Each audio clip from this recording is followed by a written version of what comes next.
ಶರಣರನ್ನ ಹಾಗೂ ವ್ಯೋಮಮೂರ್ತಿ ಬಯಲಿಂಗೆ ಬಯಲಾದ ಮಹಾಪ್ರಭು ಅಲ್ಲಮ ಪ್ರಭುವಿನ ಶ್ರೀಪಾದಗಳಿಗೆ ಹನೆ ಮನೆದು ಇಲ್ಲಿ ಸೇರಿರುವ ಎಲ್ಲ ಶರಣೆಯರಿಗೆ ವಂದನೆಗಳನ್ನ ಸಲ್ಲಿಸ್ತೇನೆ. ಬಹಳ ಆಳವಾಗಿ ಅಧ್ಯಯನ ಮಾಡಿದ್ದೇನೆ ಅಂತ ಹೇಳಿದ್ರು. ನಾನೇನು ಆಳವಾಗಿ ಮಾಡಿದ್ದಲ್ಲ, ಅಷ್ಟೊಂದು ಅಧಿಕೃತವಾಗಿ ಮಾತನಾಡುವ ಶಕ್ತಿ ನನಗಿಲ್ಲ. ನಾನೇನೇ ಮಾತನಾಡಿದ್ರು ನಮ್ಮ ಗುರುಗಳು ತೋರಿದಂತಹ ಮಾರ್ಗದಲ್ಲಿ, ಜೊತೆಗೆ ಈ ಸತ್ಸಂಗದಲ್ಲಿ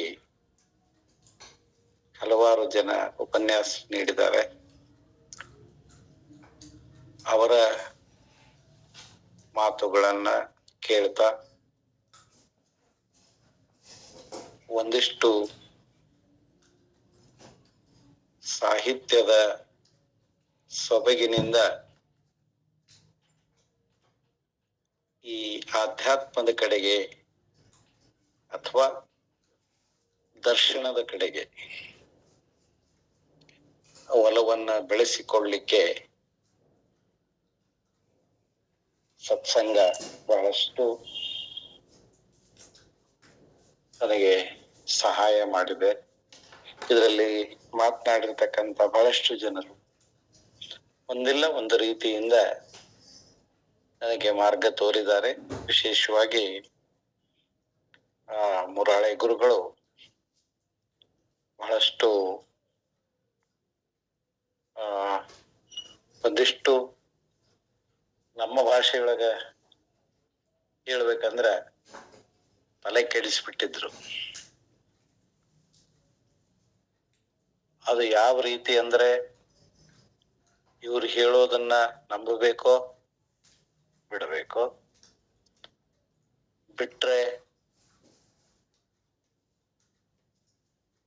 ಬಹುಶಃ ಹಾನಿ ನನಗೇನೋ, ಅಧಿಕೃತವಾಗಿ ಹೇಳ್ತಾರಂದ್ರೆ ಏನಾದ್ರೂ ಇರ್ಲೇಬೇಕಲ್ಲ. ಹೀಗೆ ತುಂಬಾ ಕಾಡಿತ್ತು ಕೆಲ ಪ್ರಸಂಗಗಳು, ಕೆಲ ನುಡಿಗಳು.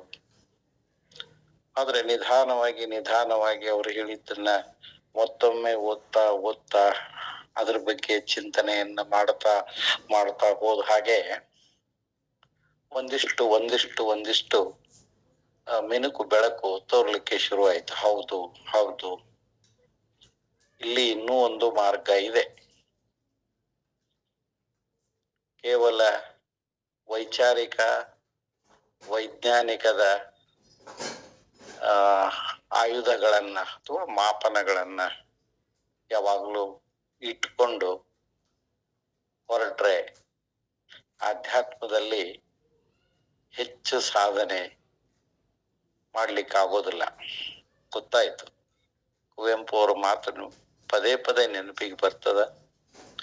ಕೊಲ್ಲುವ ಬಿಲ್ಲು ಬಾಣ ಬತ್ತಳಿಕೆಗಳನ್ನು ಅಲ್ಲೇ ಇಟ್ಟುವ,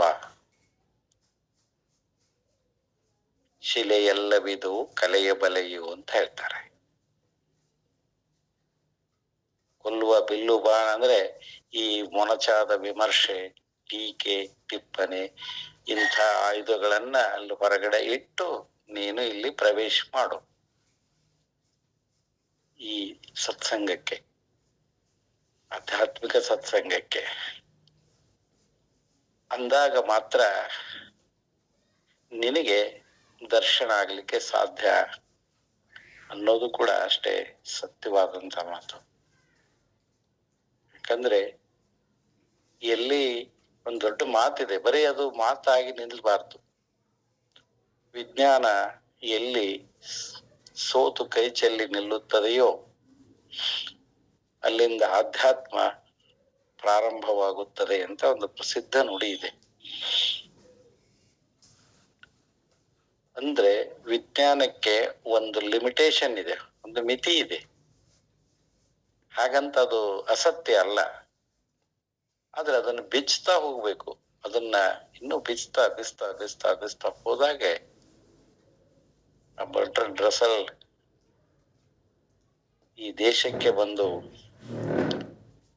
ಭಾರತ ದೇಶವನ್ನು ಸುತ್ತುವಾಗ ಯಾವ ಆಯುಧಗಳನ್ನ ಹಿಡಿದುಕೊಂಡು ಅವ ಬಂದಿದ್ನೋ, ಕೊನೆಗೆ ಅವನ್ನೆಲ್ಲ ಬಿಟ್ಟು ಪ್ರತಿ ಸಂತರನ್ನ ಮಹಂತರನ್ನ ಸಂದರ್ಶನ ಮಾಡುವಾಗ ಆತ ತಿರುಗಿ ಹೋಗುವಾಗ ಹೊಸ ಮನುಷ್ಯನಾಗಿ ತನ್ನ ದೇಶಕ್ಕೂ ಹೊರಡ್ತಾನೆ. ಮೊದಲು ನಿರಾಶನಾಗ್ತಾನೆ. ಯಾಕೆ ನಿರಾಶನಾಗ್ತಾನೆ ಅಂದ್ರೆ ಪಾಶ್ಚಿಮಾತ್ಯ ಮಾನದಂಡಗಳನ್ನ ಇಟ್ಕೊಂಡು ಪರೀಕ್ಷೆ ಮಾಡ್ಲಿಕ್ಕೆ ಬಂದಿರ್ತಾನೆ. ಹೀಗಾಗಿ ಇದು ಎಲ್ಲವೂ ಅವನಿಗೆ ಏನೂ ಕೂಡ ಅರ್ಥ ಆಗೋದಿಲ್ಲ. ಹಾಗೆ ಇಲ್ಲಿ ಒಂದಿಷ್ಟು ಅಲ್ಲಮರು ಹೇಳುವ ಹಾಗೆ ಮನೋಸಿದ್ಧತೆ ಬೇಕು. ಇರ್ಲಿಲ್ಲ ಅಂತಂದ್ರೆ ತುಂಬಾ ತೊಂದರೆ ಆಗ್ತಾ ಇದೆ. ಯಾಕಂದ್ರೆ ಬತ್ತಿ ಇದೆ, ಎಣ್ಣೆ ಇದೆ, ಎಲ್ಲ ಇದೆ, ಭಕ್ತಿ ಇದೆ, ಗುರು ಇದೆ. ಆದ್ರೆ ಭಕ್ತನಲ್ಲಿ ಸುಜ್ಞಾನ ಉದಿಸದನ್ನಕ್ಕರ, ಅಲ್ಲಿನೇ ಸುಜ್ಞಾನ ಉದಿಸ್ಲಿಲ್ಲ ಅಂತಂದ್ರೆ ಏನಿತ್ತು, ಏನ್ ಮಾಡೋದು ಅಂತ ಹೇಳ್ತಾರಲ್ಲ, ಹಾಗಾಗ್ತದ. ಹೀಗಾಗಿ ಇಲ್ಲಿ ಇಂತಹ ಕಾವ್ಯವನ್ನ ಓದುವಾಗ, ಇಂತಹ ಪ್ರಸಂಗಗಳನ್ನ ನೋಡುವಾಗ ನಾವು ಬಹಳ ವಿನೀತರಾಗಿರ್ಬೇಕು, ವಿಧೇಯರಾಗಿರ್ಬೇಕು. ಹಾಗೂ ಸಮರ್ಪಣ ಭಾವ ಇದ್ರೆ ಆ ಸದ್ಗುರು ನಮಗೆ ಅವಕಾಶ ಕೊಡ್ತಾನೆ, ನುಡಿಸ್ತಾನೆ. ಅಷ್ಟು ಬಿಟ್ರೆ ನಾನು ನುಡಿವೇನೆಂಬ ಗರ್ವ ಇರಬಾರದು. ಆ ಗರ್ವ ಇತ್ತು ಅಂದ್ರೆ ಅಲ್ಲಿ ಸಫಲತೆ ಆಗೋದಿಲ್ಲ, ನಮಗೆ ದರ್ಶನ ಸಿಗೋದಿಲ್ಲ. ಯಾಕಂದ್ರೆ ಕಾವ್ಯಾರಂಭದಲ್ಲಿ ಎಲ್ಲರೂ ಈ ಮಾತುಗಳನ್ನ ಹೇಳ್ತಾರೆ ಮಹಾಕವಿಗಳು. ದೇಗುಲವೇ ಮಾತಾಡುವಂದದೊಳಾಗಿರದೆ ಒಳಗಿರ್ದು ನುಡಿದಡೆ ಲೋಗರಿಗೆ ಪ್ರತಿ ಶಬ್ದದಿಂದ ಪರಿಯಲಿ ಎನ್ನೊಳಗೆ.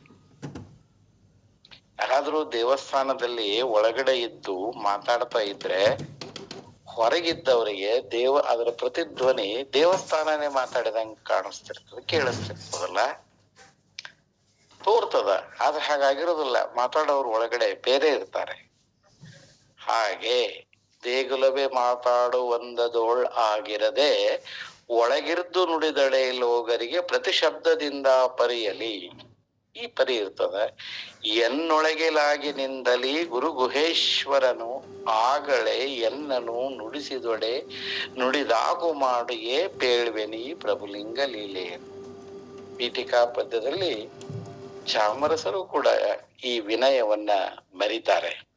ಅವರು ಹೇಳ್ತಾರೆ, ಅದರಂತೆ ಗುರು ಗುಹೇಶ್ವರ ನನ್ನ ಹೃದಯದಲ್ಲಿ ಇದ್ದುಕೊಂಡು, ನನ್ನ ಮನಸ್ಸಿನಲ್ಲಿ ಇದ್ದುಕೊಂಡು ನನ್ನ ಮೂಲಕ ಈ ಪ್ರಭುಲಿಂಗ ಲೀಲೆಯನ್ನ ನುಡಿಸ್ತಾ ಇದ್ದಾನೆ ವಿನಃ ನಾನು ನುಡಿದಿಲ್ಲ. ನುಡಿಯುವ ಸಾಮರ್ಥ್ಯ ನನಗಿಲ್ಲ. ಆತ ನುಡಿಸುವವನು ಅವನೇ, ಕೇಳುವವನು ಕೂಡ ಅವನೇ ಎನ್ನುವ ವಿನಯ ಎಲ್ಲ ಕವಿಗಳ ಇರುವಂತೆ ಚಾಮರಸನಿಗೂ ಇದೆ. ಅಂತಾಗ ಮಾತ್ರ ಇಂತಹ ದಾರ್ಶನಿಕ ಕಾವ್ಯ ಬರೀಲಿಕ್ಕೆ ಅವನಿಂದ ಸಾಧ್ಯವಾಯ್ತೋ ಏನೋ. ಕುಮಾರವ್ಯಾಸ ಕವಿಯೂ ಬರೀತಾನೆ, ವೀರನಾರಾಯಣನೇ ಕವಿ, ಲಿಪಿಕಾರ ಕುವರವ್ಯಾಸ. ಎಷ್ಟೊಂದು ವಿನಯತೆ ಆ ನಾರಾಯಣಪ್ಪಂದು ಅಂದ್ರೆ, ವೀರನಾರಾಯಣನ ಮುಂದೆ ಗುಡಿಯಲ್ಲಿ ಕುಳಿತುಕೊಂಡು ಆತ ಬ್ರಾಹ್ಮಿ ಮುಹೂರ್ತದಲ್ಲಿ ಕರ್ನಾಟಕ ಭಾರತ ಕಥಾಮಂಜರಿಯನ್ನು ಬರೆಯುವಾಗ ಹಾಗೆ ಅವನ ಮನಸ್ಥಿತಿ ಇತ್ತು ಅಂದ್ರೆ, ವೀರನಾರಾಯಣನೇ ಕವಿ, ಲಿಪಿಕಾರ ಕುವರವ್ಯಾಸ. ನಾನು ಬರೀ ಕಾಪಿ ಮಾಡವನು. ಅವ ಹೇಳ್ತಾನ, ನಾನು ಬರಿತೇನೆ, ಕೇಳುವವರು ಸೂರಿಗಳು, ಸನಕಾದಿ ಮುನಿಗಳು. ನೋಡ್ರಿ ಹೆಂಗದೆ. ಹೇಳುವವ ನಾರಾಯಣ, ಬರೆಯುವವ ಕುಮಾರವ್ಯಾಸ, ಕೇಳುವವರು ಋಷಿ ಮುನಿಗಳು, ನೀವೆಲ್ಲರೂ ಈ ಭಾವ ತುಂಬಿಕೊಂಡು ಬರೆದಾಗ ಅಂತಹ ಮಹಾಕಾವ್ಯ ಆತನಿಂದ ಹೊರಹೊಮ್ಮುತ್ತದೆ. ಅದಕ್ಕೆ ಬಹಳಷ್ಟು ಮಾನಸಿಕ ಸಿದ್ಧತೆ ಹೇಳುವ, ಕೇಳುವ, ಆಲಿಸುವವರಿಗೆ ಬೇಕು. ಅಂದಾಗ ಮಾತ್ರ ಒಂದಿಷ್ಟು ದರ್ಶನದ ಮಿನುಕುಗಳು ಸಾಧ್ಯವಾಗ್ತಾ ಇದ್ದಾವೆ. ಅಂತಹ ಸದ್ಗುರುವನ್ನ ಆರಂಭದಲ್ಲಿಯೇ ನೆನೆಸಿಕೊಳ್ಬೇಕು. ಯಾವಾಗ್ಲೂ ಕೂಡ ನೆನೆಸಿಕೊಂಡು ನಾವು ಈ ಲೀಲೆಯಲ್ಲಿ ವಿಹರಿಸುವ ಕೆಲಸವನ್ನ ಮಾಡಬೇಕು. ನಿನ್ನೆ ನಾವು ನೋಡಿದ ಹಾಗೆ ಒಂದಿಷ್ಟು ಚಿಂತನೆಯನ್ನ ಸಿದ್ದರಾಮೇಶ್ವರರ ಶಿಷ್ಯರ ಜೊತೆಗೆ ಅಲ್ಲಮರು ಒಂದು ಸಂಭಾಷಣೆಯನ್ನ ನೋಡ್ತಾ ಬಂದಾಗ ಕೊನೆಗೆ ಒಂದು ಮಾತನ್ನ ಅವರು ಹೇಳಿದ್ರು. ಅಲ್ಲಮ ಪ್ರಭುಗಳು, ಅಕಟ ನಿಮ್ಮಯ ಗುರುವಿನಾಗಮ ಯುಕುತಿ ಪಾಷಾಣಕ್ಕೆ ಬಂದುದೆ, ವಿಕಳ ಸಿದ್ಧನ ನಂಬಿ ಪಡೆದಿರಿ ಗುಡ್ಡ ಪದವಿಯನು, ಸಕಲ ಕಲ್ಲನು ಕಡಿದು ಕಲ್ಲಿಗೆ ಶಿಖರ ದೇಗುಲವೆಂದು ಮಾಡಿಸಿ ಮಕರಿಸುವವರು ಒಡ್ಡರಲ್ಲದೆ ಸಿದ್ಧರಲ್ಲೆಂದ. ನೀವು ಮಾಡೋ ಕೆಲಸ ಕಲ್ಲು ಹೊಡಿತಕ್ಕಂತ ಒಡ್ರ ಕೆಲಸ ಮಾಡಕತ್ತೀರಿ ವಿನಃ ಸಿದ್ಧರು ಅಲ್ಲ. ನಿಮ್ಮ ಗುರುವಿನ ಈ ಜ್ಞಾನ, ತಂತ್ರಶಾಸ್ತ್ರ ಪಾಷಾಣಕ್ಕೆ ಕಲ್ಲಿಗೆ ಬಂದು ನಿಂತಲ್ಲಪ್ಪ ಅಂತ ಹೇಳಿದಾಗ ಅವ್ರ ಎಷ್ಟೆಷ್ಟು ಸಿಟ್ಟಿಗೇಳ್ತಾರೆ. ಇದನ್ನೇ ನಮ್ಮ ಗುರುಗಳು ನಮಗೆ ಶೂನ್ಯ ಸಂಪಾದನೆಯಲ್ಲಿ 2 ವಚನಗಳಲ್ಲಿ ಹೇಳಿದ್ದನ್ನ ನಾವು ಕೇಳಿದ್ದೇವೆ, ಆಲಿಸಿದ್ದೇವೆ. ಕಲ್ಲ ಮನೆಯ ಮಾಡಿ ಕಲ್ಲ ದೇವರ ಮಾಡಿ, ಆ ಕಲ್ಲು ಕಲ್ಲ ಮೇಲೆ ಕೆಳೆದಡೆ ದೇವರೆತ್ತ ಹೋದರೋ, ಲಿಂಗ ಪ್ರತಿಷ್ಠೆಯ ಮಾಡಿದವರಿಗೆ ನಾಯಕ ನರಕ ಗುಹೇಶ್ವರ. ಶೂನ್ಯ ಸಂಪಾದನೆಯಲ್ಲಿ ಇದನ್ನ ಹೇಳತಕ್ಕಂಥದ್ದು. ಅಷ್ಟೇ ಬಿಡ್ಲಿಲ್ಲ ಅವರು. ದೇಹವೇ ದೇಗುಲವಾಗಿರಲು ಬೇರೆ ಮತ್ತೆ ದೇವಾಲಯ ಬೇಕಯ್ಯ, ದೇಹವೇ ದೇಗುಲವಾಗಿರಲು ಬೇರೆ ಮತ್ತೆ ದೇವಾಲಯ ಬೇಕಯ್ಯ, ಪ್ರಾಣವೇ ಲಿಂಗವಾಗಿರಲು ಬೇರೆ ಮತ್ತೆ ಲಿಂಗ ಬೇಕಯ್ಯ. ಹೇಳಲಿಲ್ಲ, ಕೇಳಲಿಲ್ಲ. ಗುಹೇಶ್ವರ, ನೀ ಕಳ್ಳಾದಡೆ ನಾನೇನೆಪ್ಪೆನಯ್ಯ. ವಚನಗಳ ಮೂಲಕ ಕೊಟ್ಟ ಚಾಟಿ ಏಟುಗಳು ಅದು ಕೇವಲ ಸಿದ್ದರಾಮೇಶ್ವರರಿಗೆ ಕೊಟ್ಟ ಏಟಲ್ಲ, ನಮ್ಮೆಲ್ಲರಿಗೂ ಕೊಟ್ಟಿದ್ದಾರೆ. ಅದನ್ನ ಇವತ್ತಿಗೂ ಇದು ಪ್ರಸ್ತುತ ನಮಗಂತೂ. ಅದನ್ನ ಪ್ಯಾರಲಲ್ ಆಗಿ ದರ್ಶನವನ್ನ ನಮಗೆ ಗುರುಗಳು ಹೇಳಿದ್ದಾರೆ ಈಗಾಗಲೇ. ಅದನ್ನ ಇವರು ಹೀಗೆ ಹೇಳ್ತಾರೆ. ಇಲ್ಲಿ ಕಾವ್ಯ ಇರೋದ್ರಿಂದ ಒಂದಿಷ್ಟು ಕಲ್ಪನೆ ಬರ್ತದ, ದರ್ಶನ ಒಳಗಡೆ ಕೂತ್ಕೊಂಡಿರ್ತದ, ಸ್ವಲ್ಪ ಹೆಕ್ಕಿ ತಕ್ಕೊಳ್ಬೇಕಷ್ಟೇ. ಇಷ್ಟು ಹೇಳಿದ ಮೇಲೆ, ಎಕ್ಕೆ ವಿಂಡುಗಳೆಲ್ಲರಾರ್ದನ ಮಿಕ್ಕು ಜರಿವ ಅಲ್ಲಮನ ಮಾತಿಗೆ ಕೊಕ್ಕರಿಸಿ ಕೆಕ್ಕರಿಸಿ ಕೋಪಾಟೋಪವಾವರಿಸಿ. ಎಕ್ಕೆ ವಿಂಡುಗಳಂದ್ರೆ ಶಿಷ್ಯ ಸಮೂಹ. ಆಳ್ದನ ತನ್ನ ಒಡೆಯ ಸಿದ್ದರಾಮೇಶ್ವರರ ಈ ಶಿಷ್ಯ ಸಮೂಹ ತಮ್ಮ ಒಡೆಯನಾದಂತಹ ಸಿದ್ದರಾಮೇಶ್ವರರನ್ನ ಬಿಟ್ಟು ಬಿಡದೆ ಜರಿವ ನಿಂದಿಸ್ತಾ ಇದ್ದಾನಲ್ಲ ಇವನು. ಅದಕ್ಕೆ ಇವನ ಮಾತಿಗೆ ಅವರು ಕೆಕ್ಕರಿಸಿ ಕೊಕ್ಕರಿಸಿ ಕೋಪಾಟೋಪವಾವರಿಸಿ, ದೂರನೇ ನೋಡ್ತಾರೆ, ಕೆಕ್ಕರಿಸಿ ನೋಡ್ತಾರೆ, ಉಗೀತಾರೆ ದೂರದಿಂದ. ಕೋಪ ಮೈಯೆಲ್ಲ ಆವರಿಸ್ತದೆ. ತಕ್ಕೈಸಿ ಕೆಡೆ ಬಡಿವೆನು.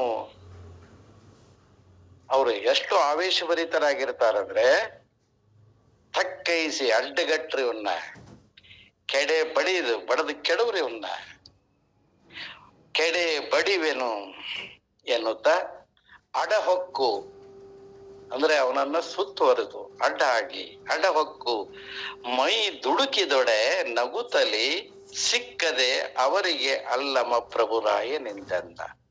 ಬಯಲ ಸ್ವರೂಪಿಯಾದಂತಹ ಅಲ್ಲಮರನ್ನ ಸುತ್ತುವರೆದು ಬಡದು ಕೆಡಬೇಕಂತ ಹಿಡ್ಕೊಳಕ್ ಹೋಗ್ತಾರಂತೆ. ಮೈ ದುಡುಕಿದೊಡೆ ಅವನು ಮೈ ಹಿಂಗ ಮುಟ್ಟಕ್ ಹೋಗ್ತಾರೆ, ಗಾಳಿನೇ ಆಗ್ತದ, ಬೈಲು ಮುಟ್ಟಿದಂಗ ಆಗ್ತದ, ಅವ ಅಲ್ಲಿ ಸಿಗೋದೇ ಇಲ್ಲ.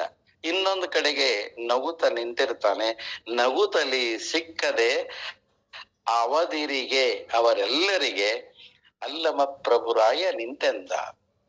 ಅವ್ರಿಗ ಉದ್ದೇಶಿಸಿ ಮತ್ತೊಂದು ಕಡೆಗೆ ನಿಂತು ಮತ್ತೆ ಮಾತಾಡ್ತಾನೆ. ಸಲುವುದೈ ದಿಟವಿನ್ನು ನಿಮಗೆ ಎಕ್ಕಲನ ಹೆಸರದು ಹುಸಿಯೇ. ಎಷ್ಟು ಕಟುವಾಗಿ ಟೀಕಿಸ್ತಾನೆ ಅವರನ್ನ ಅಲ್ಲಮಪ್ರಭು. ಅಂದ್ರೆ ಸಲುವುದೈ ದಿಟವಿನ್ನು ನಿಮಗೆ ಎಕ್ಕಲನ ಹೆಸರು. ಖರೆ ಖರೆ ಹೇಳ್ತಾನೆ, ನಿಮಗೆ ಎಕ್ಕಲ ಅಂದ್ರೆ ಹಂದಿ, ಹಂದಿ ಇದ್ದಂಗದಿರೋ ನೀವು ಅಂತ. ಅನ್ವರ್ಥಕ ನಾಮದಂತೆ ಇದ್ದೀರ, ನಿಮಗೆ ಹಂದಿ ಹೆಸರೇ ಸಲ್ಲುತ್ತದಪ್ಪ. ಸಲುವುದೈ ದಿಟವಿನ್ನು ನಿಮಗೆ ಎಕ್ಕಲನ ಹೆಸರದು ಹುಸಿಯೇ ಅಲ್ಲದೊಡೆ. ಯಾಕಂದ್ರೆ ನೀವು ಹಂದಿ ಮಾಡಿದಂಗ ಮಾಡಾಕತ್ತಿರಲ್ಲೋ, ಹಂಗ ನೀವು ಹಂದಿ ಆಗದೇ ಇದ್ದಿದ್ರೆ ಹಿಂಗ ವರ್ತನೆ ಮಾಡತಿರ್ಲಿಲ್ಲ. ಅಲ್ಲದೊಡೆ ಉಲಿದು ಗುರುಮಿಸಿ ಹಂದಿ ಹೆಂಗ ಮಾಡ್ತಾವ ಅನ್ನೋದನ್ನ ಹೇಳ್ತಾನೆ. ಅದು ಗುರುಗುಡ್ತದ, ಗುಡ್ರ ಹಾಕ್ತದ, ಕೆರಳಿ ಮೊಗ್ಗರ ವಾಯುವುದೇ ಬರಿದೆ. ಅದ ಹಂದಿ ಆಕ್ರಮಣ ಮಾಡುವ ರೀತಿಯನ್ನ ಹೇಳಿ ಅದರಂಗ ನೀವು ಮಾಡಕತ್ತೀರಲ್ಲ, ನಿಮಗೆ ಅದು ಅನ್ವರ್ಥಕ ನಾಮ ಸರಿಯಾಗಿದೆ ಅಂತ ಹೇಳ್ತಾನೆ. ಗೂರುಮಿಸಿ ಕೆರಳಿ ಮೊಗ್ಗರ ವಾಯುವುದೇ ಬರಿದೆ. ವ್ಯರ್ಥವಾಗಿ ಆ ಹಂದಿ ಹೋರಾಟ ಮಾಡಿದಂಗ ಮಾಡಾಕತ್ತಿರಲ್ಲಪ್ಪ. ಬಲು ನಿಮ್ಮಯ ಗುರು ನಿರೂಪಣೆ. ಭಾರಿ ಚಂದ ಕಲಿಸನಪ್ಪ ನಿಮ್ಮ ಗುರು ನಿಮಗ. ಬಲು ನಿಮ್ಮಯೇ ಗುರು ನಿರೂಪಣೆ. ಇಲ್ಲಿ ಅವರನ್ನು ಇನ್ನಷ್ಟು ಟೆಂಪ್ಟ್ ಮಾಡಕತ್ತಾನೆ. ಅಲ್ಲಿ ಸಿದ್ದರಾಮ ಶಿವೋಗಿ ಇಲ್ಲ, ಅಲ್ಲಿ ತಮ್ಮ ಗುರುವನ್ನ ಆರಾಧನೆ ಮಾಡತಕ್ಕಂಥ ಅಭಿಮಾನ ಇಟ್ಕೊಂಡಂತ ಶಿಷ್ಯ ಸಮೂಹ ಇದೆ. ಅವ್ರಿಗೆ ಹೇಳ್ತಾನೆ, ನಿಮ್ಮಯ ಗುರು ನಿರೂಪಣೆ ಕಲಹ ಕಾರಣರಾದಿರಿ, ಜಗಳಗಂಟ್ರಾದ್ರಲ್ಲೋ. ಎಂಥ ಉಪದೇಶ ಇದು. ಕೋಪವನ್ನ ಗೆಲ್ಲೋದಂತೂ ದೂರ ಹೋಯ್ತು, ಬಂದವ್ರ ಮೇಲೇನೆ ನೀವು ಕೋಪಗೊಳ್ತೀರಲ್ಲೋ. ಕಲಹಕ್ಕೆ ಕಾರಣರಾದಿರಿ ಎನ್ನುತ್ತಲಿ ಹಳಿದು ಹೀಹಾಳಿಸಿದನಲ್ಲಮನು ಅವರುಗಳ. ಹೀಹಾಳಿಸು ತುಚ್ಛೀಕರಿಸಿದವರು, ಥೂ ಥೂ ಅಂತ ಹೇಳಿ ಅವರನ್ನ ನಿಂದಿಸ್ತಾನೆ, ಅವರನ್ನ ಟೀಕಿಸ್ತಾನೆ. ನೋಡು ನೋಡ ಮತ್ತೆ ಮಾನದೆ ನಾಡ ಮಾತನು ಕಲಿತು ನಮ್ಮೊಡ ನಾಡುತ್ತಿರೆ. ದೊಠಾರತನದಲ್ಲಿ ಮರುಳತನದಿಂದೆ ಬೇಡ ಬೇಡ ಇನ್ನು ಎಮ್ಮ ಗುರುವನು ಕೋಡಿಗಳೆದರೆ ಕೆಡುವೆ ನೀನೆನ್ನುತ್ತ ಆಡುತ್ತಿದ್ದರು ಬರಿಯ ಬೀರವ ಗುಡ್ಡರಲ್ಲಮ.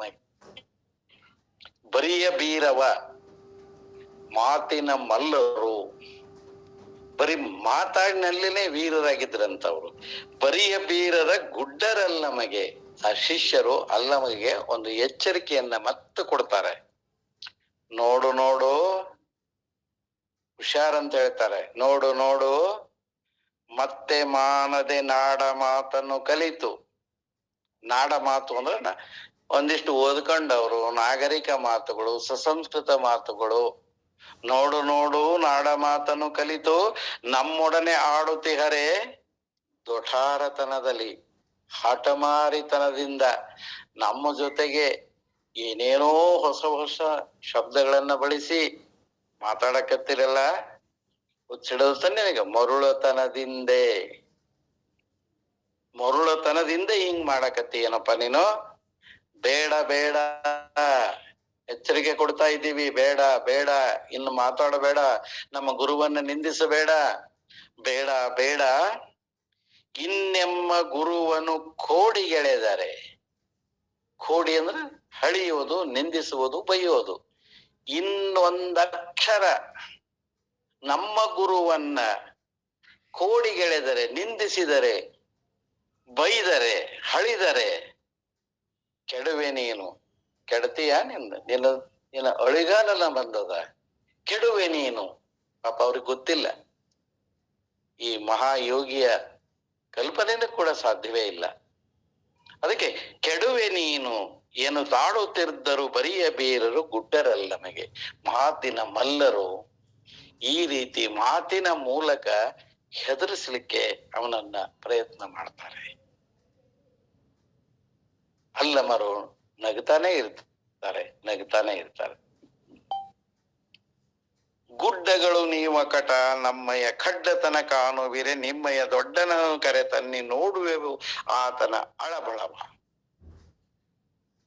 ಕೊನೆಗೆ ಅಲ್ಲಮರು ಇವ್ರ ಜೊತೆಗೆ ಮಾತಾಡೋದಕ್ಕಿಂತ ಇವರ ಆ ಒಡೆಯನನ್ನ, ನಾಯಕನನ್ನ ಕರೆಸಿ ಬಿಡೋದು ಒಳ್ಳೆಯದು ಅಂತ ತಿಳಿದುಕೊಂಡು ಅಲ್ಲಮರು ಹೇಳ್ತಾರೆ, ಗುಡ್ಡಗಳು ನೀವ ಕಟ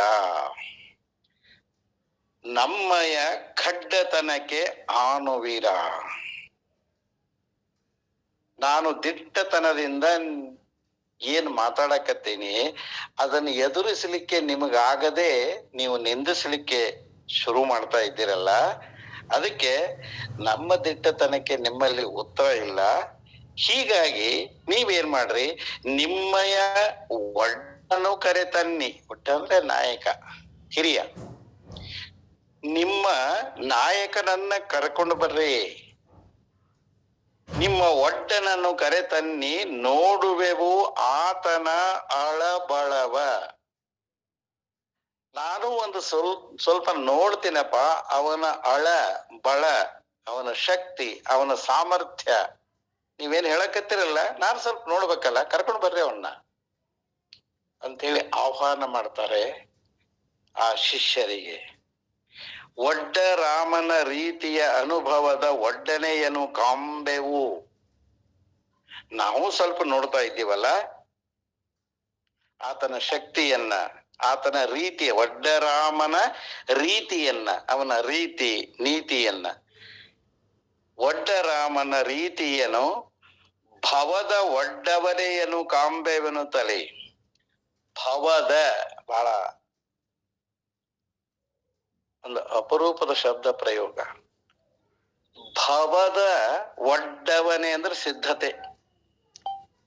ಈ ಒಡ್ಡರಾಮ ನಿಮ್ಮ ನಾಯಕ ಈ ಭವದಲ್ಲಿ ಏನು ಸಿದ್ಧತೆ ಮಾಡ್ಕೊಂಡಾನ, ಯಾವ ರೀತಿ ಮಾಡ್ಕೊಂಡಾನ ನೋಡ್ಬೇಕಾಗ್ಯದ ನನಗೆ. ಅವನ ಶಕ್ತಿ ಸಾಮರ್ಥ್ಯ ಒಂದು ಕಡೆಗಿದೆ, ಭವದ ಒಡ್ಡವನೆಯನು ಅಂದ್ರೆ ಈ ಭವವನ್ನ ದಾಟಬೇಕಂತಾನೋ, ಈ ಭವದಲ್ಲಿ ಇರ್ಬೇಕಂತಾನೋ, ಆ ಸಿದ್ಧತೆಯನ್ನು ಕಾಂಬೆವು. ನಾವು ಕಣ್ಣಾರೆ ನೋಡ್ತೇವೆ, ಕಿವಿಯಾರೆ ಕೇಳ್ತೇವೆ.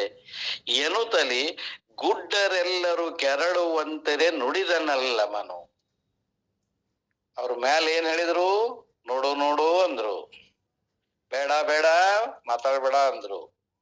ಆದ್ರೂ ಅವರ ಮಾತಿಗೆ ಬೆಲೆ ಕೊಡದೆ ನೇರವಾಗಿ ನಿಮ್ಮ ನಾಯಕನನ್ನ ಕರ್ಕೊಂಡು ಬರ್ರಿ, ನಾನು ಅವನನ್ನ ನೋಡ್ಬೇಕಾಗಿದೆ, ಶಕ್ತಿ ಸಾಮರ್ಥ್ಯ ಅವನ ಈ ಹೇಗಿದಾನೆ ಅನ್ನೋದನ್ನ ನೋಡ್ಬೇಕಲ್ಲ, ಕರ್ಕೊಂಡು ಬರ್ರಿ ಅಂತ ಮತ್ತೊಮ್ಮೆ ಹೇಳ್ತಾರೆ. ಇದಕ್ಕೆ ಸಂವಾದಿಯಾಗಿ ಗುರುಗಳು, ಯಾಕಂದ್ರೆ ಮುರಾಳಿ ಗುರುಗಳು ಹೇಳುವಾಗ ನಾನು ಪಕ್ಕದಲ್ಲಿ ಇದನ್ನ ಇಟ್ಕೊಂಡು ಒಂದಿಷ್ಟು ಕೋರ್ಲೇಟ್ ಆಗುವ ವಚನಗಳನ್ನ ಮಾರ್ಕ್ ಮಾಡ್ಕೊಂಡಿದ್ದೆ. ಅದು ಹೀಗೆ ಹೇಳಕ್ ಬರ್ತತೆ ಅಂತ ನನಗನ್ಸಿರ್ಲೇ ಇಲ್ಲ. ಬಹುಶಃ ಒಂದಿಷ್ಟು ಕಂಪ್ಯಾರೇಟಿವ್ ಆಗಿ ಇರ್ಲಿ ಅಂತ ಮಾರ್ಕ್ ಮಾಡ್ಕೊಂಡದ್ದು ಮಾತ್ರ ನಿಜ. ನಾನು ವಚನ ಮಾತ್ರ ನಿಮ್ ಮುಂದೆ ಪ್ರಸ್ತುತ ಪಡಿಸ್ತೇನೆ. ಈಗಾಗಲೇ ಅದರ ಬಗ್ಗೆ ಗುರುಗಳು ಬೇಕಾದಷ್ಟು ಹೇಳಿದ್ದಾರೆ. ಇದಕ್ಕೆ ಸಂವಾದಿಯಾಗಿ ವಚನ. ಕೆರೆಯ ಕಟ್ಟಿಸುವ ಒಡ್ಡನ ಪ್ರತಾಪವನೇನೆಂಬೆನಯ್ಯ, ಕೆರೆಯ ಕಟ್ಟಿಸುವ ಒಡ್ಡನ ಪ್ರತಾಪವನೇನೆಂಬೆನಯ್ಯ, ನೆಲನಗಿದು ಜಲವ ಮೊಗೆದೆಹನೆಂಬ ಬಳಲಿಕೆಯ ನೋಡ. ನೆಲನನ್ನು ಅಗಿದು ಜಲವನ್ನು ಮೊಗೆದೆಹನೆಂಬ ಬಳಲಿಕೆಯ ನೋಡ. ಒಂದು ಕಲ್ಲನೆ ಕಡೆದು ಮತ್ತೊಂದು ಕಲ್ಲಿಂಗೆ ಭೋಗವ ಕೊಟ್ಟಿಹೆನೆಂಬ ಅಜ್ಞಾನವಿದೇನೋ. ದೇವಸ್ಥಾನದಲ್ಲಿರುವುದು ಎಲ್ಲವೂ ಕಲ್ಲೇ. ನಮ್ಮ ಮೆಟ್ಟಲಿನಿಂದ ಹಿಡಿದು ಶಿಖರದವರೆಗೆ ದೇವರ ಮೂರ್ತಿ, ಬಾಗಿಲು ಎಲ್ಲವೂ ಎಲ್ಲವೂ ಶಿಲೆನೆ ಶಿಲೆನೆ ಶಿಲೆನೆ. ಅದಕ್ಕೆ ಒಂದು ಕಲ್ಲು ಕಟ್ಟದು ಮತ್ತೊಂದು ಕಲ್ಲಿಗೆ ನಾವು ತುಳಿಯುವ ಕಲ್ಲು ಅದೇ, ಪೂಜಿಸಿಕೊಂಬ ಕಲ್ಲು ಅದೇ. ಇದನ್ನ ತುಳಿತೇವೆ, ಅದಕ್ಕೆ ಭೋಗ ಕೊಡ್ತೇವೆ, ಆರಾಧಿಸ್ತೇವಲ್ಲ. ಇದು ಏನು ಅಜ್ಞಾನವಿದೇನೋ, ಭೋಗವ ಕೊಟ್ಟೆನೆಂಬ ಅಜ್ಞಾನವಿದೇನೋ ಗುಹೇಶ್ವರ, ಇವನ ಇರವಿನ ಪರಿಗೆ ಬೆರಗಾದೆನು. ಇವನ ಸಿದ್ದರಾಮೇಶ್ವರರ ಇಲ್ಲಿ ಕಾವ್ಯದಲ್ಲಿ ಬರೋದು ಭವದ ಒಡ್ಡವನೆಯನ್ನು ಕಾಣುವೆನು. ಈ ಭವದಲ್ಲಿ ಇವ ಏನ್ ಮಾಡಕತ್ತಾನ ಅನ್ನೋದನ್ನ ನೋಡ್ತೀನಿ ಅಂತಾರೆ. ವಚನದಲ್ಲಿ ಇವನ ಇರವಿನ ಪರಿಗೆ ಬೆರಗಾದೆನು ಅಂತ. ಇನ್ನೊಂದು ಮಾತನ್ನ ಅವ್ರು ಹೇಳಿದ್ರು, ಒಳಗೆ ತೊಳೆದು ಜಲವ ತುಂಬಲರಿಯದ ಅರೆ ಮರುಳನೇನಾದ ಹೇಳಿರೆ. ಒಳಗೆ ತೊಳೆದು ಜಲವ ತುಂಬಲರಿಯದ ಅರೆ ಮರುಳನ್ನು ಏನಾದ ಹೇಳಿರೆ. ಜಲದ ಸಂಗವ ತೊರೆಯಲರಿಯದೆ ಜಲವ ಬಯಸುವ ನಿಂತಿರ್ದ ಹೇಳಿರೆ. ಎಂತ ಅದ್ಭುತವಾದ ಮಾತು. ಗುರುಗಳು ಬಹಳ ಚಂದ ಇದನ್ನ ಹೇಳಿದ್ದಾರೆ, ನಮಗೆಲ್ಲ ಅರ್ಥ ಆಗ್ತದ. ಒಳಗೆ ತೊಳೆದು ಜಲವ ತುಂಬಲರಿಯದವ. ನಾವೆಲ್ಲರೂ ಕೂಡ ಹಂಗ ಮಾಡ್ತೀವಿ.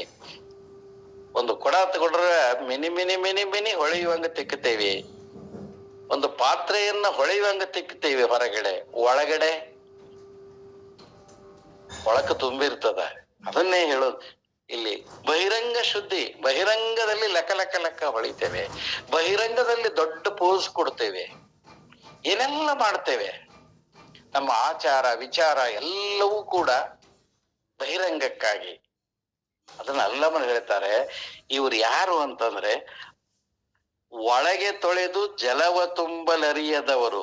ಭಕ್ತಿ ಎಂಬ ಜಲವನ್ನ ತುಂಬಲಿಕ್ಕೆ ಅರಿಯದವರು ಹೊರಗಡೆ ಲಾಂಛನಗಳನ್ನ ಇಟ್ಟುಕೊಂಡು ಭಕ್ತಿ ಮಾಡ್ತಾರೆ, ಉತ್ಸವ ಮಾಡ್ತಾರೆ, ಏನೇನೋ ಮಾಡ್ತಾರೆ. ಅಂಥವರನ್ನ ಕುರಿತು ಹೇಳ್ತಾನೆ, ಅರೆ ಮರುಳನೇನಾದ ಹೇಳಿರೆ. ಇವರು ಅರೆ ಮರುಳರು. ಅಲ್ಲಿ ಸಿದ್ದರಾಮೇಶ್ವರರನ್ನ ಟಾರ್ಗೆಟ್ ಮಾಡೋದಂದ್ರೆ ಅವ್ರಿಗೆ ಹೇಳೋದಲ್ಲ, ನಮಗೂ ಹೇಳ್ತಾರೆ. ಜಲದ ಸಂಗವ ತೊರೆಯಲರಿಯದೆ ಜಲವ ಬಯಸುವ ನಿಂತಿರ್ದ ಹೇಳಿರೆ. ಅದ್ಭುತವಾದ ಮಾತು.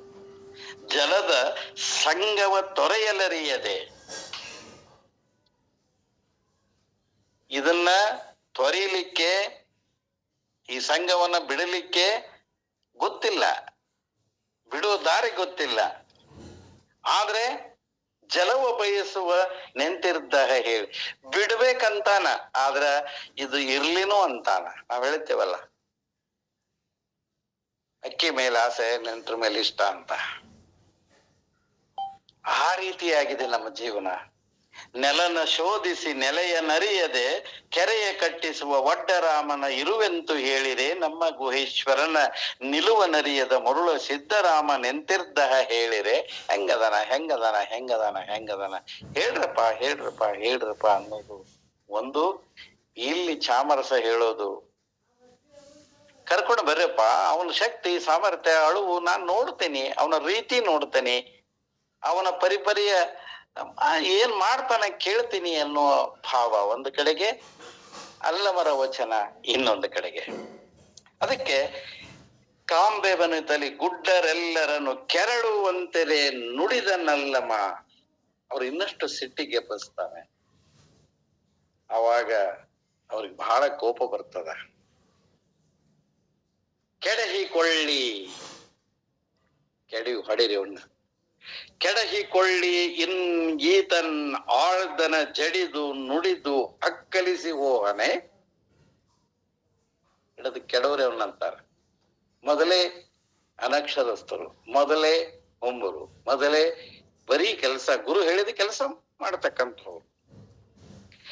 ಕೆಡಹಿಕೊಳ್ಳಿ ಇನ್ನೀತನಾಳ್ದನ, ಇನ್ ಇವನನ್ನು ಬಿಡಬೇಡ್ರಿ, ಇವನ ಕೆಡವ್ರಿ, ನೆಲಕ್ಕೆ ಕೆಡವ್ರಿ, ಉರುಳಿಸ್ರಿ.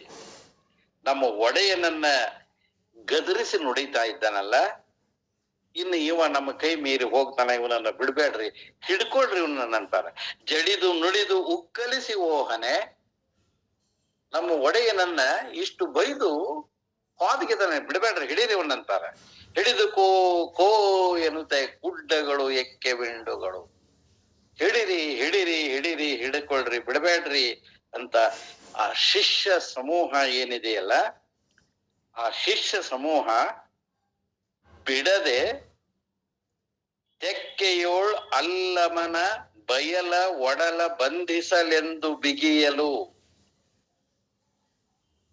ಅವನನ್ನು ಸುತ್ತುವರೆದು ಬಿಡದೆ ತೆಕ್ಕೆಯೋಳ್, ತಮ್ಮ ತೆಕ್ಕೆಯೊಳಗ ಅವನನ್ನ ಹಿಡ್ಕೋಬೇಕಂತ ಬಂದ್ರೆ ಎಲ್ರು ಕೂಡ, ತೆಕ್ಕೆಯೋಳ್ ಅಲ್ಲಮನ ಬಯಲ ಒಡಲ, ಅದು ಎಂಥದ್ದು ಅಂದ್ರೆ ಬಯಲು ಒಡಲದು. ಆ ಬಯಲ ಒಡಲನ್ನ ಹಿಡ್ಕೊಳಕ್ ಹೋಗ್ತಾರೆ. ಅಲ್ಲಿ ಏನ್ ಸಿಗ್ತದ ಅಂದ್ರೆ ಬಯಲು ಸಿಗ್ತದ, ಗಾಳಿನ ಸಿಗ್ತದ, ಆತ ಸಿಗುದಿಲ್ಲ. ಅವನ ಶರೀರ ಬಯಲ ಶರೀರ ಆಗಿತ್ತು. ಬಯಲೊಡಲ ಬಂಧಿಸಲೆಂದು ಬಿಗಿಯಲು, ಹಿಡಿ ಹಿಗ್ಗಿಲ್ಲದೊಡವರು ಬೆರಗಾಗಿರ್ದವರ ಕಂಡು. ಹಿಡಿ ಹಿಗ್ಗಿಲ್ಲ, ಅವ ಸಿಗೋದಿಲ್ಲ. ಅವ ಸಿಗದೇ ಇದ್ದಾಗ ಆಶ್ಚರ್ಯ ಪಡ್ತಾರೆ. ಹಿಡಿ ಹಿಗ್ಗಿಲ್ಲ, ಅವನು ಹಿಡಿಬೇಕಂತಾರ ಸಿಗ್ತಾ ಇಲ್ಲ, ಹಿಡಿಬೇಕಂತಾರ ಸಿಗ್ತಾ ಇಲ್ಲ. ಅವ ಸರ್ವಾಂತರ್ಯಾಮಿ, ಬಯಲ ಸ್ವರೂಪಿ. ಅವ ಹಿಡಿಬೇಕಂತಾರ ಸಿಗುವಲ್ಲ ಸಿಗುವಲ್ಲ ಸಿಗುವಲ್ಲ. ಅವಾಗ ಆಶ್ಚರ್ಯ ಪಡೋದೊಂದೇ ಅವ್ರಿಗೆ ಉಳಿದಿರುವ ಸಂಗತಿ. ಅಲ್ಲಿ ಹಿಡಿದಂತಾರ ಅಲ್ಲಿ ಸಿಗೋದಿಲ್ಲ, ಇಲ್ಲಿ ಹಿಡಿದು ಬರ್ತಾನ ಇಲ್ಲಿ ಹಿಡಿದಂತಾರ ಅಲ್ಲಿ ಸಿಗೋದಿಲ್ಲ. ಎಲ್ಲೆಲ್ಲಿಯೂ ಅಲ್ಲಮನಾಗಿ ಕಾಣಿಸ್ಲಿಕ್ಕೆ ಶುರುವಾಗ್ತಾನ. ಅವ್ರಿಗೆ ಯಾರನ್ನ ಹಿಡಿಬೇಕು ಯಾರನ್ನ ಬಿಡಬೇಕು ಅನ್ನೋದು ಗೊತ್ತಾಗೋದೇ ಇಲ್ಲ. ಎಲ್ಲರೂ ಒಂದ್ ರೀತಿ ಗೊಂದಲಕ್ಕೊಳಗಾಗ್ಬಿಡ್ತಾರೆ. ಶಿಷ್ಯ ಆ ಸಮೂಹ ಹೇಗಿರ್ತಾನೆ ಆ ಹಿಡಿಯುವ ರೀತಿ ಒಳಗ, ನೆರವಿತಾನಾಗಿಹನು ತತ್ತಡೆ ಹೊರಗೆ ಬಂದಿಹ ದೂರ ಹೋಗಿಹ ತೆರಳ ತಕ್ಕೆಗೆ ಸಿಕ್ಕ ನೀಪರಿ ಹಲವು ವಹನೆಯಲ್ಲಿ, ಹಲವು ಪರಿಯಲ್ಲಿ. ಹೇಗಿದ್ದಾನೆ? ನೆರವಿ, ಗುಂಪು ಸಮೂಹ. ನೆರವಿತಾನಾಗಿಹನು, ಗುಂಪಿನ ತುಂಬೆಲ್ಲ ಕಾಣಕತ್ತಾನ. ಒಬ್ಬ ಶಿಷ್ಯ ಸುತ್ತಲೂ ನೋಡಿದ್ರೆ ಆ ಸುತ್ತಲೂ ಇರುವವರೆಲ್ಲರೂ ಅಲ್ಲಮನಂಗ್ ಕಾಣಕತ್ತಾರ. ಪಕ್ಕದವ ನೋಡಿದ್ರೆ ಅವನನ್ನ ಬಿಟ್ಟು ಉಳಿದವರೆಲ್ಲರೂ ಅಲ್ಲಮನಂಗ್ ಕಾಣಕತ್ತಾರ. ಗುಂಪಿನಲ್ಲಿ ತಾನೇ ತಾನಾಗಿ ಕಾಣ್ತಕ್ಕಂಥವನು ನೆರವಿ ತಾನಾಗಿಹನು. ತತ್ತಡೆ ಹೊರಗೆ ಬಂದಿಹ, ಅವನನ್ನ ಹಿಡ್ಕೊಳ್ಬೇಕು ಅಂತ ಹೇಳಿ ಬಂಧಿಸ್ಬೇಕು ಅಂತ ಹೇಳಿ ಹೊರಟು ಬಿಟ್ರೆ ಅವ ಗುಂಪಿನಿಂದ ಹೊರಗಡೆ ಬಂದು ನಿಂತಿರ್ತಾನೆ. ಗುಂಪು ನೋಡಿದ್ರೆ ಅಲ್ಲಮರಂಗ್ ಕಾಣ್ತಾನೆ, ಎಲ್ಲರೂ ಹಿಡ್ಕೊಳಕ್ ಹೋಗಿಬಿಡ್ತಾರೆ. ಯಾಕಂದ್ರೆ ತಮ್ಮನ್ನ ಬಿಟ್ಟು ಉಳಿದವರೆಲ್ಲ ಅಲ್ಲಮರಂಗ ಕಾಣ್ತಾನೆ. ಎಲ್ಲರೂ ಒಬ್ಬರನ್ನೊಬ್ಬರು ತೆಕ್ಕಿ ಬಡದು ಹಿಡ್ಕೊಳಕ್ ಹೋಗ್ತಾರೆ, ಒಬ್ಬರಿಗೊಬ್ಬರು ಅಪ್ಪಿಕೊಳ್ತಾರೆ. ಆದ್ರೆ ಅಲ್ಲಮ ಹೊರಗಡೆ ಗುಂಪಿನಿಂದ ಹೊರಗೆ ಬಂದು ನಿಂತಲಾಗುತ್ತಿರ್ತಾನೆ. ತತ್ತಡೆ ಬಂಧಿಸ ಹೊರಟ್ರೆ ಹೊರಗೆ ಬಂದಿಹ, ಹೊರಗೆ ದೂರ ಹೋಗಿಹ, ಬಹಳ ಮುಖ್ಯವಾದ ಮಾತು. ಅಷ್ಟೇ ಅಲ್ಲ, ಓಡ್ ಹೋಗ್ಲಿಲ್ಲವ, ಹೊರಗೆ ಬಂದ. ಆದ್ರೆ ದೂರ ಹೋಗಲಾರ, ಓಡ್ ಹೋಗುದಿಲ್ಲ, ಮತ್ತು ಅಲ್ಲೇ ನಿಲ್ತಾನೆ. ದೂರ ಹೋಗಿಹ, ಹೋಗಲಾರನು. ದೂರ ಹೋಗಿಹ ತರಳ ತೆಕ್ಕೆಗೆ ಸಿಕ್ಕನು. ಹಿಡ್ಕೊಳ್ಬೇಕಂತ ತೆಕ್ಕಿ ಬಿಡೋದು ಅಪ್ಪಿಗೆ ಅವನ ಅಪ್ಪುಗೊಳಕ್ ಹೋಗ್ತಾರೆ. ಸಿಕ್ಕನು, ಸಿಗಲಾರನು. ಈ ಪರಿ ಹಲವು ಪಹಣಿಯಲ್ಲಿ, ಈ ರೀತಿ ಹಲವಾರು ವಿಧದಲ್ಲಿ ಅವರನ್ನ ಗೋಳಾಡಿಸ್ತಕ್ಕಂಥ ಅಲ್ಲಮ ಪ್ರಭುದೇವರು, ಅವರು ಬಿಡವಲ್ರು, ಈತ ಸಿಗುವಲ್ಲ. ಹಲವು ಪರಿಯಲ್ಲಿ ಹುರುಳುಗೆಡಿಸಲು ಬಳಿಕ ಗುಡ್ಡರು ಕೆರಳಿ ಕೆಡೆಯನು ತಲ್ಲಮನ ಮೇಲುರಬನಿಸಿ ಕವಿದಿಟ್ಟು ಕರೆದರು ಕಲ್ಲು ಮಳೆಗಳ. ಹಿಡಿದು ಗುರುಗಳ ಹತ್ರ ಒಪ್ಪಿಸಬೇಕು ಅಂತ ಮೊದಲ ತೀರ್ಮಾನ ಶಿಷ್ಯರದ್ದು. ಆದ್ರೆ ಅವ ಸಿಗದೇ ಇದ್ದಾಗ, ಈ ರೀತಿ ಒಂದು ರೀತಿ ಗೊಂದಲಕ್ಕೊಳಗಾದಾಗ ಅವರು ಏನ್ ನಿರ್ಣಯ ಮಾಡ್ತಾರೆ ಅಂದ್ರೆ, ಈ ರೀತಿಯಲ್ಲಿ ಇವ ಮಾಡಿದಾಗ ಹುರುಳು ಗೆಡಿಸಲು, ಅವ್ರು ಓಡಾಡಿ ಓಡಾಡಿ ಹಿಡಿದು ಆ ಕಡೆ ಹೋಗಿ ಈ ಕಡೆ ಹೋಗಿ ಅಲ್ಲಿ ಬಿದ್ದು ಇಲ್ಲಿ ಬಿದ್ದು ಶಕ್ತಿಗುಂದು ಹೋಗ್ತಾರೆ, ನಿತ್ರಾಣರಾಗಿ ಕೂತು ಬಿಡ್ತಾರೆ. ಹುರುಳು ಗೆಡಿಸಲು ಬಳಿಕ ಗುಡ್ಡರು ಎಲ್ಲ ಶಿಷ್ಯ ಸಮೂಹ ಕೆರಳಿ ಬಹಳ ಕೋಪಗೊಳ್ತಾರೆ. ಕೆರಳಿ ಕೆಡೆ ಎನ್ನುತ್ತ ನಲ್ಲಮನ ಮೇಲ್ ಉರವನಿಸಿ ಅವನನ್ನು ಸುತ್ತುವರೆದ್ರು. ಮೊದಲು ಸುತ್ತುವರೆದು ಕೆಡೆ ಎನ್ನುತ್ತ ಇವನನ್ನ ಹೆಂಗೆ ಕೆಡಬೇಕು ಅಂತಂದ್ರೆ, ಇವನನ್ನ ಹೆಂಗೆ ಬೀಳಿಸ್ಬೇಕು ಅಂದ್ರೆ ಕೈಗಂತೂ ಸಿಗುವಲ್ಲ. ಸುತ್ತುವರೆದು ಕೆಡೆ ಎನ್ನುತ್ತ ಅಲ್ಲಮನ ಮೇಲ್ ಉರವನಿಸಿ ಕವಿದಿಟ್ಟು ಕರೆದರು ಕಲ್ಲು ಮಳೆಗಳು. ಕಲ್ಲುಗಳನ್ನ ಹಿಂಗ ಅವನ ಮೇಲೆ ಒಗದ್ರು ಅಂದ್ರೆ ಕಲ್ಲಿನ ಮಳೆಯನ್ನೇ ಸುರಿಸಿ ಬಿಟ್ರು. ಉರಬನಿಸಿ ಕವಿದಿಟ್ಟು ಅದು ಆಕ್ರಮಿಸಿ ಬಿಡ್ತು ಕಲ್ಲಿನ ಮಳೆ. ಕರೆದರು ಕಲ್ಲು ಮಳೆಗಳನ್ನು. ಅವಾಗ ಒಂದು ಆಶ್ಚರ್ಯ ನಡೀತದ, ಅಲ್ಲಿ ಅಚ್ಚರಿ ನಡೀತದ. ಏನ್ ನಡೀತದ? ಹಿಡಿಯಾಕ್ ಹೋದಾಗನ ಸಿಗಲಾರ್ದವ ಗುಂಪಿನಿಂದ ಜಿಗದ್ ಹೋದವ ಕಲ್ಲದ ಮಳೆ ಸುರಿಸಿದಾಗ, ಕಲ್ಲು ಹೊಡೆದಾಗ ಏನಾಯ್ತು? ಪಿಂಡ ಭಾರದ ದೇಹಿಯನ್ನು ಮೈಗಂಡು ನೋಯಿಸಬಲ್ಲುವಲ್ಲದೆ ಖಂಡಿಸುವುದೇ ಬಯಲ ದೇಹಿಯನ್ ಹಾವಕೈದುಗಳು. ಪಿಂಡ ಭಾರದ ಅಂದ್ರೆ ದಷ್ಟಪುಷ್ಟವಾದಂತಹ ದೇಹವನ್ನು ಹೊಂದಿರುವ ಮನುಷ್ಯ, ಕೊಬ್ಬಿದ ಮನುಷ್ಯ. ಪಿಂಡ ಭಾರದ ದೇಹಿಯನ್ನು ಮೈಗಂಡು, ಗಂಡು ಅಂದ್ರೆ ಕಲ್ಲುಗಳು, ನೋಯಿಸಬಲ್ಲವಲ್ಲು. ಒಬ್ಬ ದಷ್ಟಪುಷ್ಟ ಮನುಷ್ಯನಿಗೆ ಕಲ್ಲು ಹೊಡೆದ್ರೆ ಆ ಕಲ್ಲು ತಾಗಿತ್ತಂದ್ರೆ ಆತನಿಗೆ ನೋವು ಆಗ್ತದೆ, ಅವನಿಗೆ ತೊಂದರೆ ಆಗ್ತಾ ಇದೆ. ಅವನಿಗಾಗುವ ತೊಂದರೆ ತೀರದಷ್ಟು. ಅದಕ್ಕೆ ಇಲ್ಲಿ ಹೇಳೋದವರು ಪಿಂಡಭಾರದ ದೇಹಿಯನ್ನು ಮೈಗಂಡು ನೋಯಿಸಬಲ್ಲುವಲ್ಲದೆ ಖಂಡಿಸುವುದೇ ಬಯಲು ದೇಹಿಯನ್ ಆವಕೈದುಗಳು. ಆದ್ರೆ ಅಲ್ಲಮ್ಮ ಪ್ರಭುದೇವರು ಬಯಲ ದೇಹಿಗಳು. ಯಾವ ಕೈದುಗಳು? ಬರೀ ಕಲ್ಲಷ್ಟೇ ಅಲ್ಲ, ಅವ್ರು ಹೇಳೋದು ಯಾವುದೇ ಆಯುಧಗಳು ಖಂಡಿಸುವುದೇ. ನಿರ್ದೇಹಿಯಾದ ಬಯಲು ದೇಹಿಯಾದವನನ್ನ ಯಾವ ಆಯುಧಗಳು ತಾನೇ ನೋಯಿಸಬಲ್ಲವು? ಪ್ರಶ್ನೆಯನ್ನ ಹಾಕ್ತಾರೆ ಚಾಮರಸರು. ದೇಹಿಯ ಕೈದುಗಳು. ಯಾಕಂದ್ರೆ ಕಲ್ಲಿನ ಪ್ರಶ್ನೆನೇ ಬರೋದಿಲ್ಲ. ಕಂಡುದೇನುಂಟಲ್ಲಮನ ನಿಡು ಗುಂಡುಗಳು ಮೈಗಾನಿಸಿದೆ ಭೂಮಂಡಲದೊಳ್ ಉರುಳಿದವು ನೋಡುವರೆಲ್ಲ ಬೆರಗಾಗಿ. ಆದ್ರೆ ಆಶ್ಚರ್ಯ ಏನು ಅಂತಂದ್ರೆ, ದಪ್ಪ ದಪ್ಪ ಕಲ್ಲುಗಳನ್ನ ಅವನ ಮೇಲೆ ಒಗೆದಿದ್ರಲ್ಲ, ಆ ದಪ್ಪ ದಪ್ಪ ಕಲ್ಲುಗಳು ಅಲ್ಲಮನ ದೇಹಕ್ಕೆ ತಾಗದೆ ಆ ಒಗೆದವರೇ ಆಶ್ಚರ್ಯ ಪಡುವಂತೆ ಅಲ್ಲಿ ದೊಡ್ಡ ರಾಶಿನೇ ಕೆಳಗಡೆ ಬೀಳ್ತದೆ. ಕಂಡುದು ಉಂಟು ಏನು? ಅವ್ರು ಕಂಡದ್ದು ಏನು? ಆ ಗುಡ್ಡಗಳು, ಆ ಶಿಷ್ಯರು ಕಂಡುದುಂಟು ಏನು? ಅವ್ರು ಏನು ಕಂಡ್ರು? ಎಂತ ದೃಶ್ಯ ಕಂಡ್ರು ಅಂದ್ರೆ, ಅಲ್ಲಮನ ನಿಡುಗುಂಡುಗಳು ಮೈಗಾನಿಸದೆ, ಮೈಗೆ ತಾಕದೆ ಭೂಮಂಡಲದೊಳ್ ಉರುಳಿದವು ನೋಡುವವರೆಲ್ಲ ಬೆರಗಾಗೆ. ಅವು ಅವನ ಹತ್ರ ಹಾಗೆ ಬಿದ್ದು ಬಿದ್ದು ಬಿದ್ದು ಬಿದ್ದು ಅವು ಹೇಗೆ ಕಲ್ಲುಗಳು ಬೀಳುತ್ತಿದ್ದು, ಅದ್ರ ಮೇಲೆ ಅವನು ನಿಲ್ತಿದ್ದ. ಅದೇ ನಗೆ. ನಗುತ್ತಾ ಚಿಕ್ಕ ಮಕ್ಕಳು ಆಟ ಆಡೋದನ್ನ ನಗುತ್ತಾ ನೋಡ್ತಾ ಅಲ್ಲಮ್ಮ ಆ ಕಲ್ಲುಗಳ ರಾಶಿಗಳ ಮೇಲೆ ನಿಲ್ಲುತ್ತಾನೆ.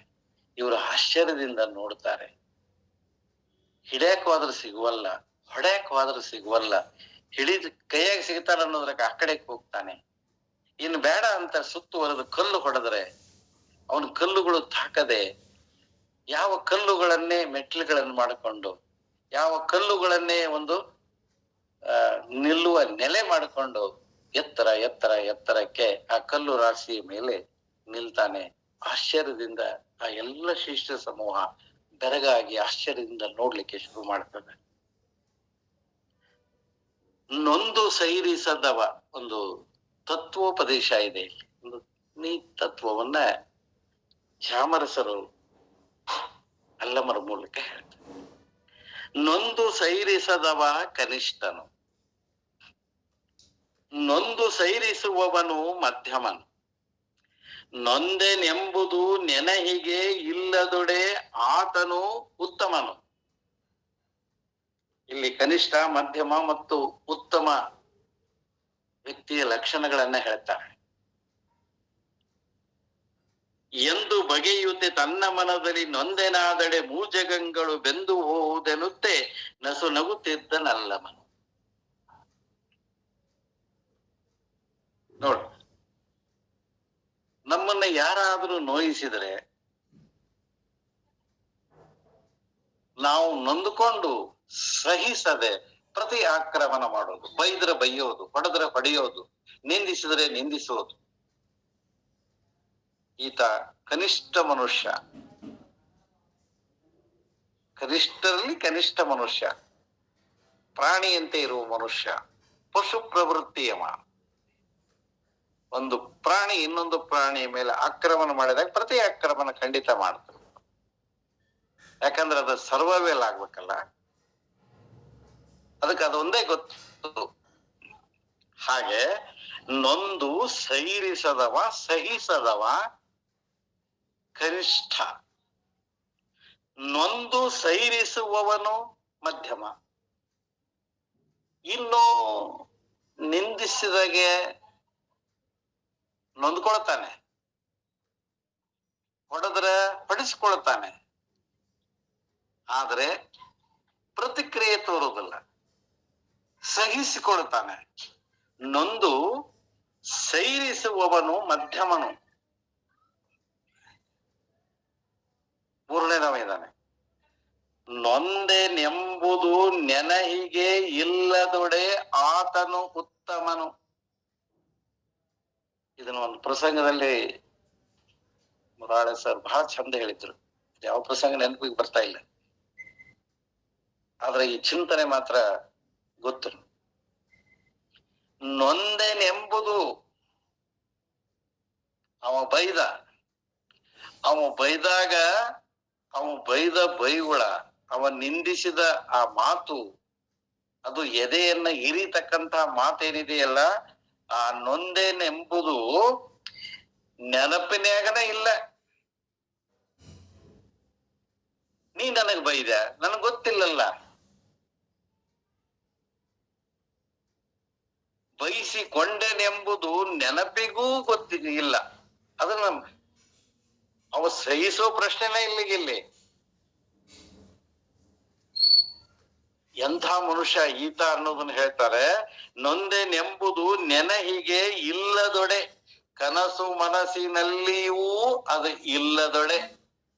ಈಗ ಬೈದಿದ್ದ, ಒಂದ್ ತಾಸು ಬಿಟ್ಟು ಬಂದ, ಏನೂ ಆಗಿಲ್ಲ, ಅವನೇನೂ ನನಗಂದಿಲ್ಲ, ಹೊಸ ಮನುಷ್ಯನಂತೆ ಮತ್ತೆ ಮಾತನಾಡೋದು, ಮನಸ್ಸಿನಲ್ಲಿ ಏನೂ ಇಲ್ಲ. ಇದು ಬಹಳ ಕಷ್ಟ. ಇದು ಎಷ್ಟೆಷ್ಟೋ ವರ್ಷಗಳಿಂದ ಆದ ಘಟನೆಗಳನ್ನ ನೆನಪಿಟ್ಟುಕೊಂಡು ವೈರತ್ವ ಸಾಧಿಸ್ತೇವಲ್ಲ. ಮನುಷ್ಯನ ರೀತಿಯನ್ನ, ಅಂದ್ರೆ ಶ್ರೇಷ್ಠ ಮನುಷ್ಯ ಹೇಗಿರ್ಬೇಕು ಅನ್ನೋದನ್ನ ಅಲ್ಲಮರ ಹೇಳ್ತಾರೆ. ನೊಂದೆನೆಂಬುದು ನೆನಹಿಗೆ ಇಲ್ಲದೊಡೆ ಆತನು ಉತ್ತಮನು. ಅವ ಶ್ರೇಷ್ಠ ಮನುಷ್ಯ. ಇಂಥವನನ್ನ ಶರಣ ಅನ್ನಬೇಕು, ಇಂಥವನನ್ನ ಸಂತ ಅಂತ ಕರಿಬೇಕು. ನೆನಪೇ ಇರುವುದಿಲ್ಲ ಅಂದ್ರೆ ಹೇಗ್ರಿ? ಇದು ಕಷ್ಟ ಅಲ್ಲ? ಆ ರೀತಿ ಕನಿಷ್ಠ ಮನುಷ್ಯ ಮತ್ತು ಮಧ್ಯಮ ಮನುಷ್ಯ, ಸರ್ವೋತ್ತಮ ಮನುಷ್ಯ, ಇಷ್ಟು ಒಂದು ತತ್ವವನ್ನ ಚಾಮರಸರು ಹೇಳ್ತಾ ಆ ಕೊನೆಯ ನೆಲೆಯಲ್ಲಿ ನಮ್ಮ ಅಲ್ಲಮ ಪ್ರಭುಗಳು ನಿಲ್ತಾರೆ ಅನ್ನೋದನ್ನ ಹೇಗೆ ಹೇಳ್ತಾರೆ ಅಂತಂದ್ರೆ, ಎಂದು ಬಗೆಯುತ್ತೆ ತನ್ನ ಮನದಲ್ಲಿ ನೊಂದೆನಾದೊಡೆ. ಇದನ್ನ ತನ್ನ ಮನಸ್ಸಿನಲ್ಲಿ ಅಲ್ಲಮ ಪ್ರಭುದೇವರು ಯೋಚನೆ ಮಾಡ್ತಾರೆ.